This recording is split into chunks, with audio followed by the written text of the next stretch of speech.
Hi everyone, and welcome back to Queen G's Recipes. And today I'm going to be showing you how to make a delicious fall cake. It has all the ingredients of the fall and all the scents and aromas of the fall. It is wonderful, and you're going to love it. So the ingredients we'll be needing here are some apples. I have 2 large Royal Gala apples that I have diced. You can use any apple of your choice. If your apples are a little bit smaller, just add in 3. So here we need some flour, baking soda, salt, and cinnamon, some sugar, some rum, vanilla extract. If you don't want to add in the rum, you don't have to, it's okay. We are also going to be adding in some toasted chopped walnuts here that I have already toasted. You can just toast them on a frying pan on medium heat for about 5 to 7 minutes, and that should do it. We're going to be needing some softened butter at room temperature.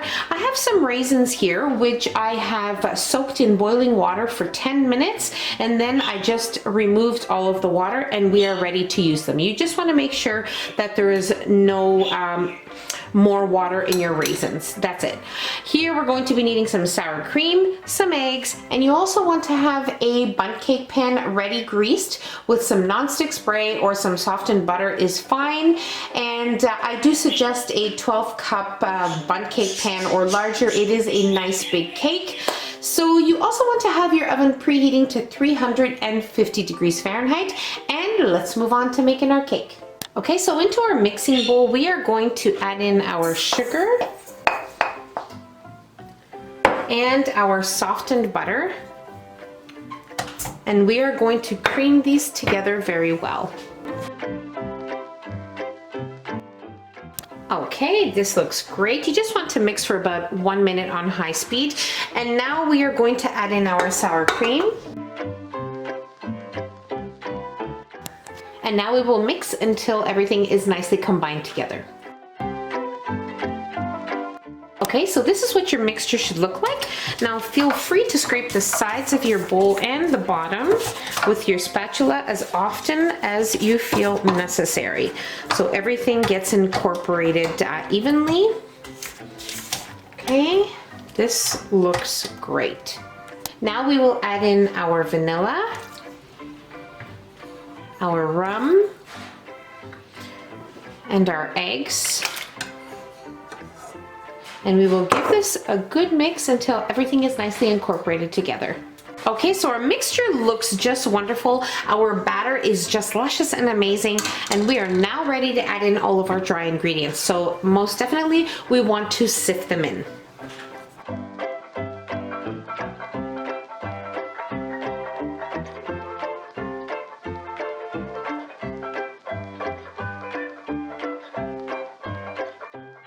Our batter looks wonderful, and now we are ready to add in our raisins, apples, and toasted walnuts. Now I'm not going to add them in while we have our paddle attachment in. I'm going to remove my bowl and just fold them in with a spatula.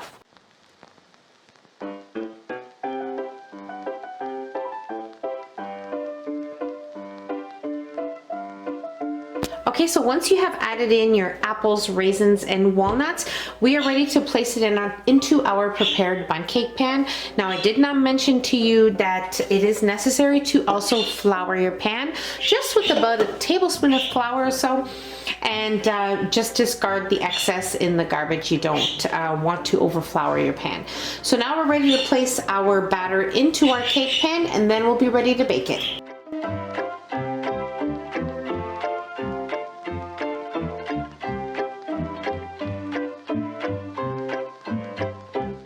Okay, so we are now ready to bake our cake. So you want to place your cake into your preheated oven at 350 degrees Fahrenheit for about an hour, or when a toothpick inserted into the center comes out clean. Okay, so my cake baked for exactly 1 hour and 10 minutes.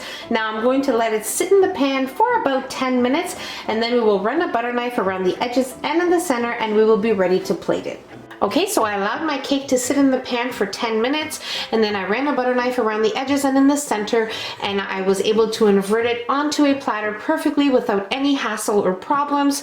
So now you can most definitely eat the cake exactly as it is, and it's going to be so wonderful because I have before, and that's usually how I serve it. But today I'm going to be serving it with a little bit of salted caramel sauce. Now, The salted caramel sauce is on my channel. I will leave the link below in the description box if you would like to make some for yourself. So I had some which I made 2 days ago and it's been in my fridge. So all you have to do is remove about a cup and warm it up for 30 seconds in the microwave and you have some nice caramel sauce. Okay, so what I'm going to do is I'm going to drizzle it on my cake.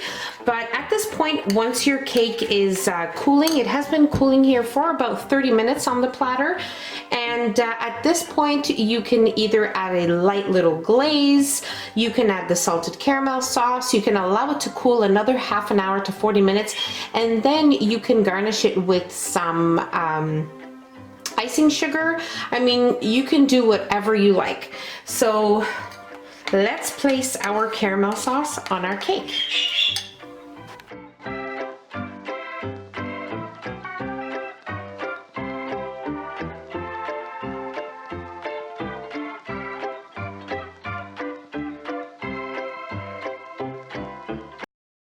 Okay, so it is a good idea to allow your caramel sauce to set before serving it, but it will firm up very quickly.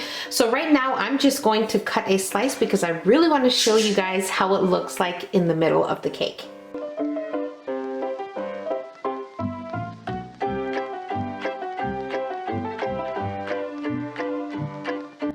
The cake is so pleasant, so wonderful and moist.